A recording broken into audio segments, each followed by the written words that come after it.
Hello, everyone, and welcome into another episode of Sports Betting by Dummies. I am your host, Patty Parlays, and joining me as always, the voice of God, the Tan Man himself, Dizz. Dizz, welcome in, buddy.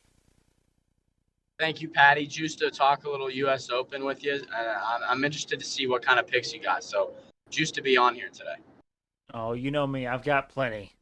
Uh, Also joining us, the other voiceless, or not voiceless, faceless wonder, Tyler. Tyler, welcome in.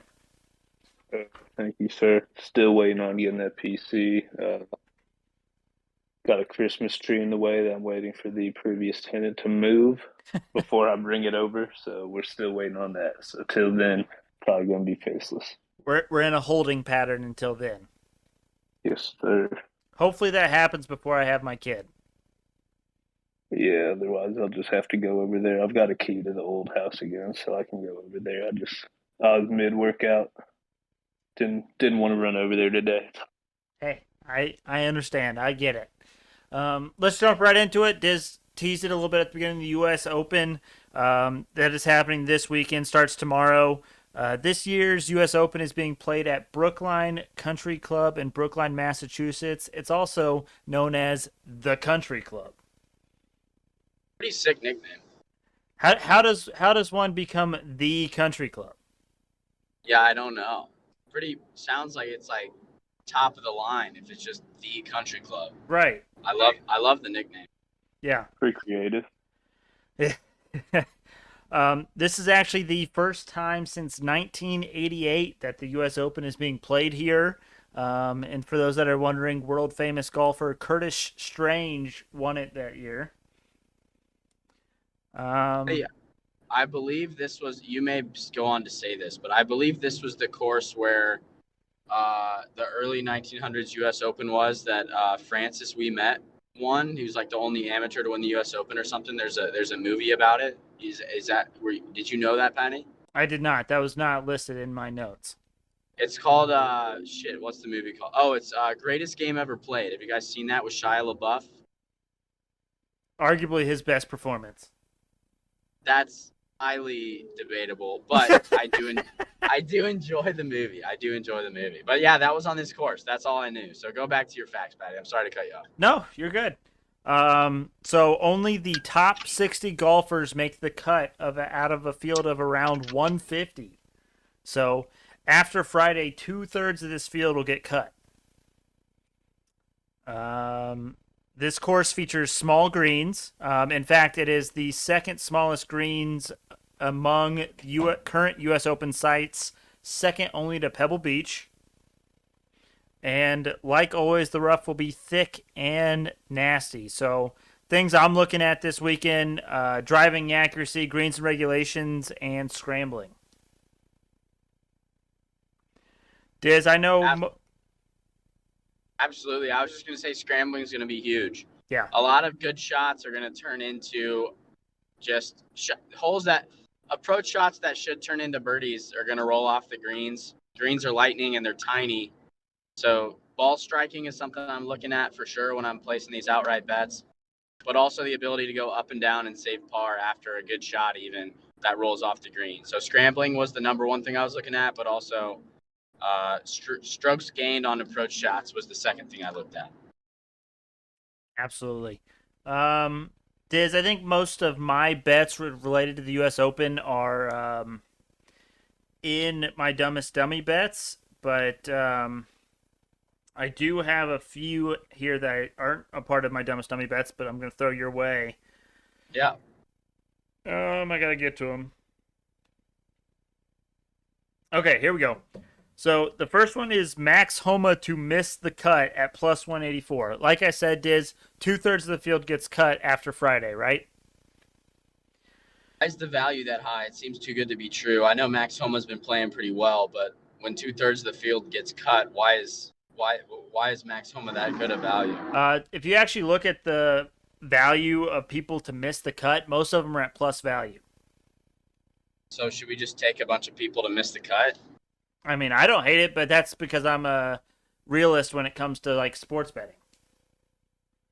Yeah, that's kind of not a fun way to play, but And the reason I went with Max Homa to miss the cut is because he's been in 2 U.S. Opens before and he's gotten cut both times.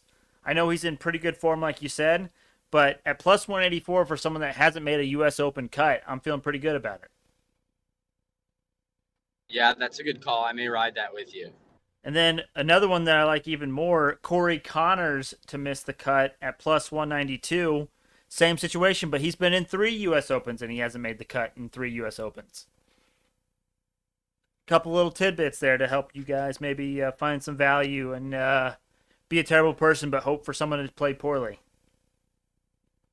I love that. I love that. Especially with the U.S. Open, too. I mean, U.S. Open is normally the highest scoring winning major, right? So this course specifically, we haven't had a U.S. Open here in a long time, and I don't know how much different the course is, but you got to imagine like the cut line's going to be pretty far over par.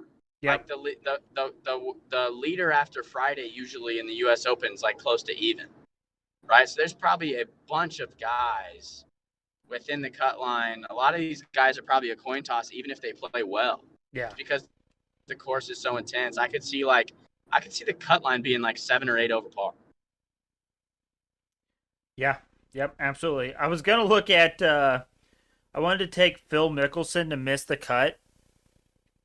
His value to miss the cut is a minus 310. What is it to make the cut? Let's see, where's our boy Phil at? Plus 200. Wow. Is that just because he's the villain and Vegas just knows everyone wants him to miss the cut? Well, if you think about it, so first off, Phil hasn't played on the PGA Tour since like a long time ago. He played in the LIV Tour tournament last weekend, which I think was his first time playing in like months, and he finished a 3-round tournament at plus 10 over, like a 10 over. Wow. So I think that's a pretty telling tale. And I think with a lot of the controversy surrounding him, I think it's just too much for him. But there's certainly some value. I mean, he's one of 1, 2, 3. He's one of 4 players that have a positive value to make the cut. So I'm taking him to win, Pat. now that is Plus 22,000. worth a sprinkle. If anyone gives you those odds, you have to take it, right, Tyler? Yeah, I mean, I'll take $220. Hey, there you go.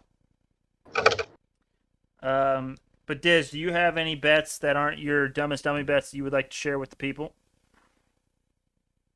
Yeah, one thing here, Will Zalatoris, he's played in 8 majors, and he's top 10 in 5 of them, which is insane. The only other human being to have 5 or more in his first 8 is someone by the name of Tiger Woods. I think you guys might have heard of him.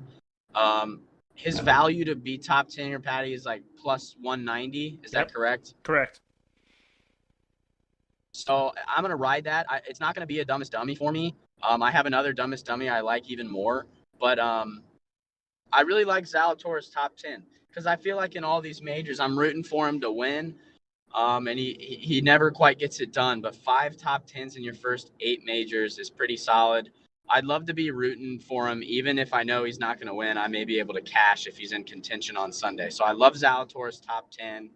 And then Rory McIlroy 10-1 outright. I think he just could be like the storybook, like he's the PGA Tour superhero.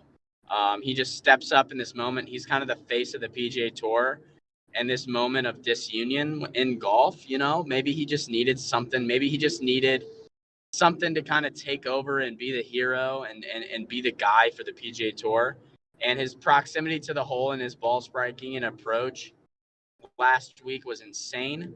I don't remember the exact numbers off the top of my head, but he was by far closest proximity to the hole in his approach shots last week up in Canada. So like you said, Patty, with the small greens, I'm liking Rory to win it outright, and 10-1 is pretty good value if you ask me.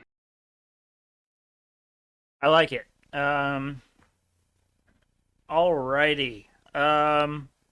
So I like I said, I have a lot more bets, but they're my dumbest dummy bets. They'll be coming later on in the show, so we're not done with the U.S. Open yet. Just put a pause in that for now. Let's head over to the ice, the NHL playoffs. The finals start tonight. Game one, Avalanche versus Lightning tonight in Colorado. The Lightning are getting Braden Point back, which is big for them. Avalanche are getting their normal starting goalkeeper Darcy Kemper back. Um, Diz, any thoughts on game one tonight?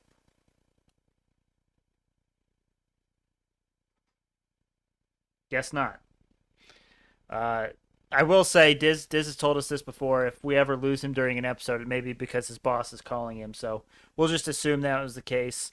Um, I am actually leaning the Avalanche here in game one. I took before the series even started, I took Avalanche to win game one, Lightning to win the series. I know the Avalanche have been off for a few weeks now, so maybe it takes them a while to get their legs underneath them a little bit. So maybe I could see where you could argue the Lightning, but I'm leaning the Avalanche. I mean, haven't the Lightning normally like gotten off to a slow start and come back anyways?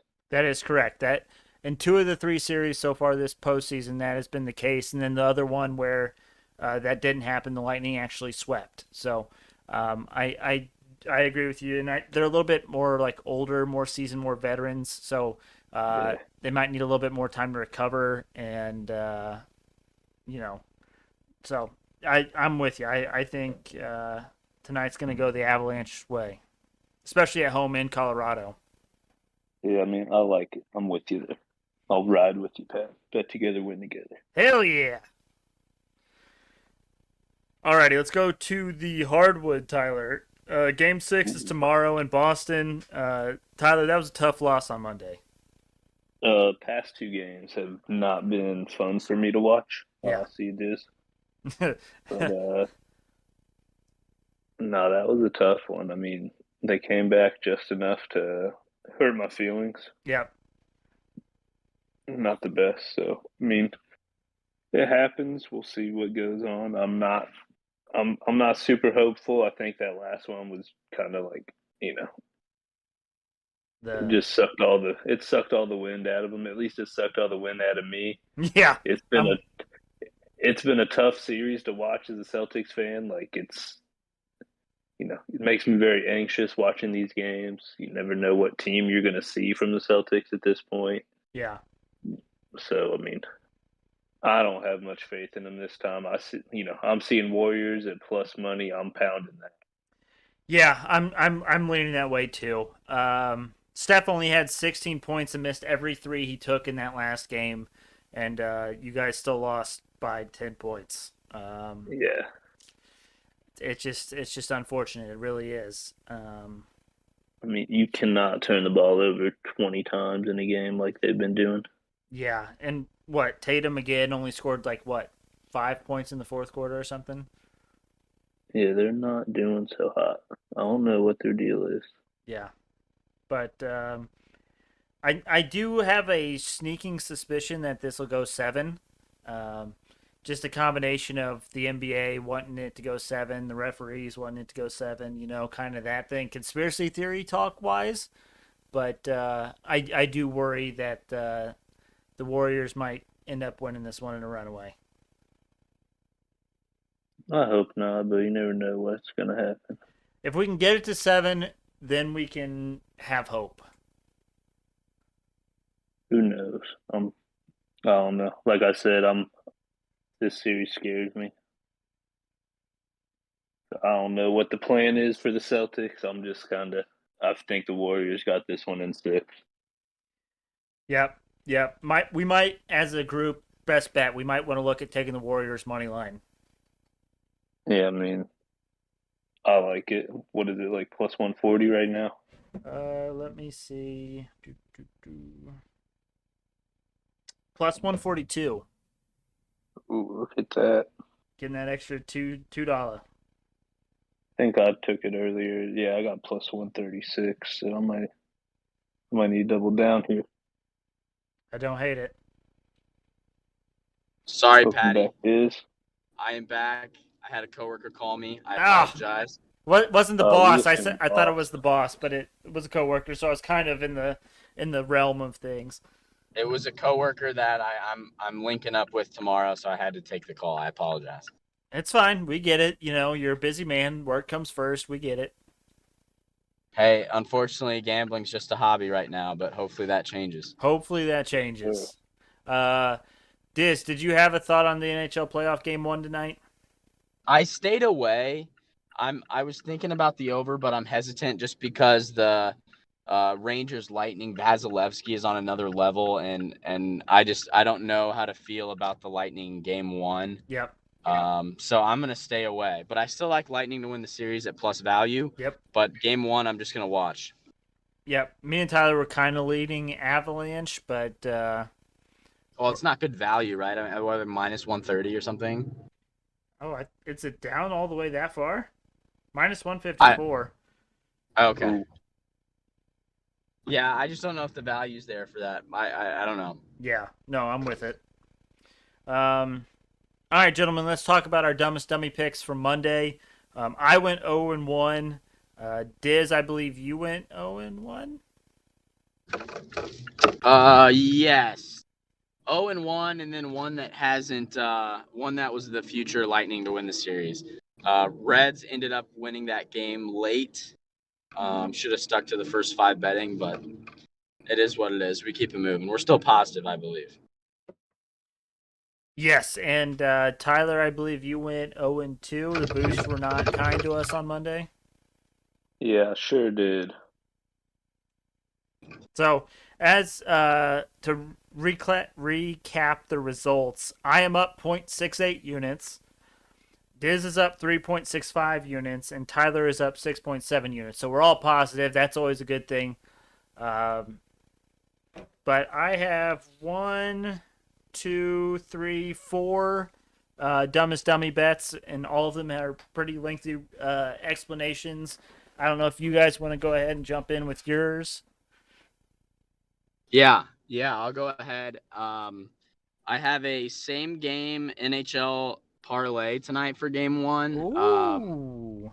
It's a risk-free bet on DraftKings promo, so I'm doing it. But it's not juicy at all. You guys are probably gonna laugh at me, but I'm We hesitant would with never. the goal scoring. So I got an alternate total on the over at 4.5. I got the alternate line at Tampa Bay plus 3.5, and then over 2.5 total goals for the Lightning. That one's kind of scaring me. But in general, all 3 legs minus 115. It is a risk-free parlay, so you'd think like why not throw some cheddar? But I'm hoping to make some money there. So that's my same gamer. And then I got one. It's U.S. Open. Brooks Koepka top 20 at plus 160. I Wow. couldn't believe Brooks's value. I mean, it's major Brooks season, and he's 55 to 1 to win the whole thing. So I may throw a buck or two on that in Patty Parlay's fashion, just because Brooks Koepka in a major, he could be the best golfer out there this week. I know he hasn't been hot recently, but could not believe he was plus 160 to come top 20. So riding that and my NHL same gamer for tonight. Nice. Love it. Tyler, what kind of boosts are we looking at for tonight? We got 4 of them tonight. Got Clay Thompson to score, or I guess 4 of them today. Only one plays tonight. The rest are tomorrow. Okay. But it starts off NBA. Clay Thompson to score 10 plus points in any quarter of the game at plus 230, boosted from plus 170. So pretty nice odds there. Mm-hmm. Then we got the Ringer Super Boost, Rory McIlroy, Billy Z, and Tony Finau all to make the cut at plus 110, boosted from minus 125. Then sticking in the golf, we got Justin Thomas and John Rahm to win their round 1 3 balls. Ties lose. And that is plus 400, boosted from plus 280. Woo. And then NHL, we got, I'm going to be Pat here and nail these pronunciations. We got Vasilevsky, 25 plus saves. Sheesh. Kucherov, 3+ shots on goal, and McKinnon 1+ points in Game 1 of the Stanley Cup Finals, and that is +170 boosted from +120. Nailed all of those I was pronunciations. gonna say that was not Patty Parlay's fashion. Patty Parlay's fashion, you would have butchered him. So There we go. good on you. All right, that's gentlemen. all I got. Time for me to go on a little bit of a rant here. So that's why I saved mine for last, because I got a few of these that I'm ready for it. Ooh. This first one, I'm going against Tyler's boost in one sort of. There is a small possibility that both of these could hit, but I'm going Klay Thompson under 16.5 points tomorrow at +230. This is an alternate point under. It's actually his max under when it comes to points. Now, I was talking with my guy Paul about this. Shout out Paul. But everyone is talking about Game 6 Klay, right? I'm sure you guys have heard of the term Game 6 Klay. Tyler especially. Yep. This is because back in 2016 playoffs, in the conference finals, not even the NBA finals, the conference finals, he went 11 of 17 from 3 and scored 41 points in that game to help them win and move on to the NBA finals. His average points per game in Game 5s is actually higher than his Game 6 numbers. And he had his best ever game in a playoffs in Game 6. So that means his Game 6 numbers are even worse than that, because one of those has skewed his numbers significantly. So if I could have, I would have actually bet him to score less than 10 points. I told Paul that he isn't scoring double digits. This Klay that we've seen isn't the same Klay we're used to as far as like previous seasons go. People thought Game 3 he was going to go off. Everyone and their mom was on his over. I was on his under, and it cashed. When everyone zigs, Patty parlays, zags. Give me Klay Thompson under 16.5 points for Game 6. Wow. Yeah. And that's why that boost is like totally tailored towards like all the popular things, like the hype, if you will. Having, say, Klay Thompson will score 10+ points in one quarter. That's because everyone thinks Klay is this some godly figure in Game 6s, and I just don't see it. He did score 30 against the Grizzlies Game 6. That changes your mind at all? No. My next dumbest dummy bet, I'm going John Rahm to win the U.S. Open at +1,500. For me, he checks all the boxes I was looking for. So he's first on the PGA in strokes gained off the tee. He is fourth in strokes gained tee to green. And then he is first in the PGA in GER percentage. And then plus, I just think he is due. John Rahm, a couple years back, he was winning every tournament. He was always there in the majors. He hasn't really been to that level of late. His putting has really let him down, but I think we're due for a John Rahm win, and getting him at 15-1 seems like a gift. And then my next one here, I'm going Xander Schauffele to finish top 10 at +150. He has played in the U.S. Open 5 times in his career. Dizz, do you know what his lowest finish was? I'm gonna guess 30th. 7th. In Say that 5. one more time? Huh? Say that one more time. That's his worst finish or his best? His worst finish in a U.S. Open is 7th. Excuse me? He is 5 for 5 finishing in the top 10 in U.S. Opens. Dear Lord. Now I can get him to finish in top 10 at plus money. Why would I Dear not Lord. take that? Yeah, I'm taking that. Now, this also shoehorns in the FanDuel promo. So on FanDuel, if you opt in, you can choose someone to win the U.S. Open with a $25 bet. And if your guy does not win but finishes top 10, you get your money back and free bets. So I'm taking Xander Schauffele for that FanDuel promo. Now, like I said, I think Rahm will win. I think Xander has a chance to win. But with Rom, you're getting feast or famine. With Xander, I'm fairly confident I'm getting a top 10 finish. So I'm going Xander Schauffele to finish top 10. And then I told you, Diz, I was getting into my three balls pairings. I'm going Shane Lowry to win his three ball group on Thursday at plus 110. He is paired up with Phil Mickelson. We've already kind of talked about it. I think he will struggle. And then Louis Oosthuizen.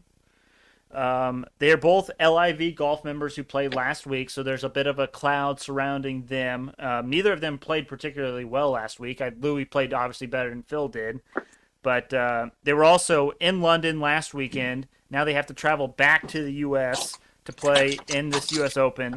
I think there'll be, just like I said, ton of distraction. And I'm a sucker for Shane Lowry, so I'm going Shane Lowry to win his three ball group at plus 110. That's all I got for you, boys. That's a lot. Well, I told that's you. all I've got. I told you I was going in. I was deep in it today, and so I told you I was going in. There you go. Good for you. Look at us. All right. Look at us. Let's go to group best bets. We went 1 and 2 on Monday, so as a group we were up 2.19 units. I think the one that we can agree on would be Warriors money line in Game 6. Yeah. So that's plus 142.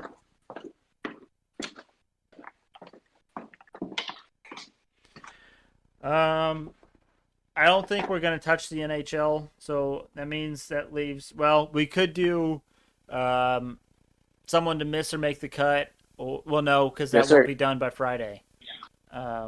We could do a 3-ball pairing if we want, or we could just do 2 baseball bets.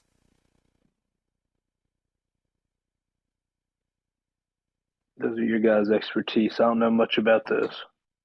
Say that again. We can either do a 3-ball group for the PGA Tour, the U.S. Open for tomorrow, or we can do a couple baseball bets, Diz. I like the 3-ball. Okay. Let's go to the 3 balls. Who's Lowry's group? Phil Mickelson and Louis Oosthuizen. What's his value again? Plus 110 for Shane Lowry. Yeah, I like it. Okay. And then I have possibly our other one here, Diz. How do you feel about Bill Zalatoris in a group with Cam Young and Joaquin Neiman?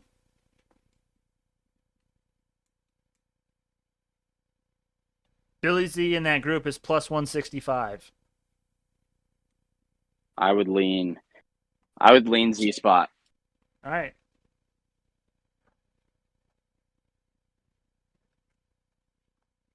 So let me just find our guy. Shane Lowry here. He's down towards the bottom because he tees off late. All right, so to recap our group best bets, we have Golden State Warriors money line tomorrow versus the Celtics, and then Will Zalatoris to win his 3-ball group and Shane Lowry to win his 3-ball group. Good value on those group best bets, boys. All those at plus value. Absolutely. Look at us go. All right, that leaves us the Hail Mary parlay of the day, and it's already dead. So that happens when you have these early afternoon baseball games, and especially a lot of them. Unfortunately, the Reds could not cover for me in the first 5. They're actually tied right now, Diz, in the 8th inning with the Diamondbacks. Interesting. 8th inning, you said? Yeah. Which, Diz, I believe. Shout out to the Podfather here.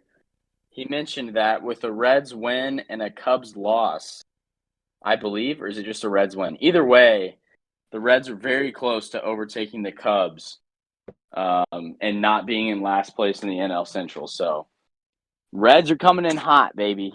Don't let them get hot. Hey, I still have that ticket for them to win the division at plus, 1,000 to 1. I don't even know the division standings at this point. I'm not there yet. I don't even want to look. I'm just going to let the Reds win 60% of their games and then catch me in August calculating how we can get there. But to answer your question, Diz, so the Reds are half a game back from the Cubs. Now both teams do play tonight, so you would need a. We would overtake if we win. And well, the I Cubs guess since lose. we both play. Yeah. If we didn't play, then we would just need one of them to happen. But Correct. who did the Cubs even play? I don't even know. The Padres. Okay. But the Reds have got to Okay. figure it out with the Diamondbacks here. They're dancing with the devil right now. What does that mean? I don't know. They're just tied right now. They're not. Okay, I thought you meant there was like people on base or something. No.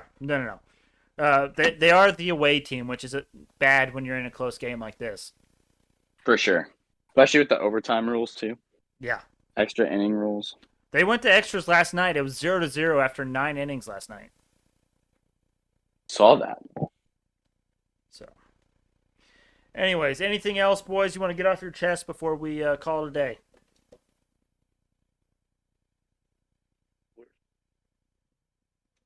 Don't all jump at once. I mean, I was we gonna got some Indiana sports news. Okay, lay it on us. Tyree Willis retired today, age 26. I did see that. That is certainly interesting, and it said like due to like religious reasons, right? Or he's pursuing something religious wise. He is believing to be a minister, I believe. Yeah. So that hurts the Colts a little bit. Quite a different career choice there, though. If you're going from an NFL football player to a minister. Yeah, I mean, I respect it though. Oh yeah, I mean, good on him. And then, do we know when the NBA draft is? It's like a week, isn't it? I think so. No way it's Doing a this soon to draft the end of the year. spectacular. Hold on, let's see. The 23rd of this month. Yeah, so that's next Thursday. Yep. Yeah, so suck it, Diz. That's my bad. The I'll stick Pacers to- have the 6th pick, I think. And apparently in the latest mock drafts, they have us drafting some guy out of Arizona. I don't know if you've seen that, Tyler. Benedict Mathurin. I like him. Good player. We might have to bring Miles on for some NBA draft talk. I know Miles is big into that, so maybe we can get a Miles appearance sometime next week. I'd be down. Him and I could talk a little hoops draft. That's right. And then I'll just be there ready to make bets to make money off of what your guys' knowledge. Okay. I think we made money off the NFL draft, didn't we? Yes. Yeah, I think that's pretty profitable. Let's see if we can't do it again. Let's run it back. Diz, what were you going to say? I don't remember. Okay, we'll end it then. What about one of our favorite Hoosiers coming back, Pat? TJD? Jordan Holes. Coming back in what sense? Is he being a coach? He is IU's recruiting coordinator now. Ah. Interesting. Hey, I mean, I like when teams bring back like the guys that were basically legends for them. Yeah. I like to see it. Was that the spot previously held by Dane Fife? I thought he was assistant coach. Again, I don't know. There's so many different positions, and they always just create new positions for people to come back and be on the team. Yeah, like they just randomly made Thad Matta a position like when he came here. Yeah. So And he ditched us. right then, is he the head coach at Butler, or is he the? I think so. He's something at Butler. Yeah, I think he's the coach at Butler again. Okay. I'm not sure. Yeah. Something like that. Shout out Thad Matta, I guess. But really, shout out Jordan Holes. Welcome back to Indiana. We missed you. Coming back from overseas. Yeah. Welcome home.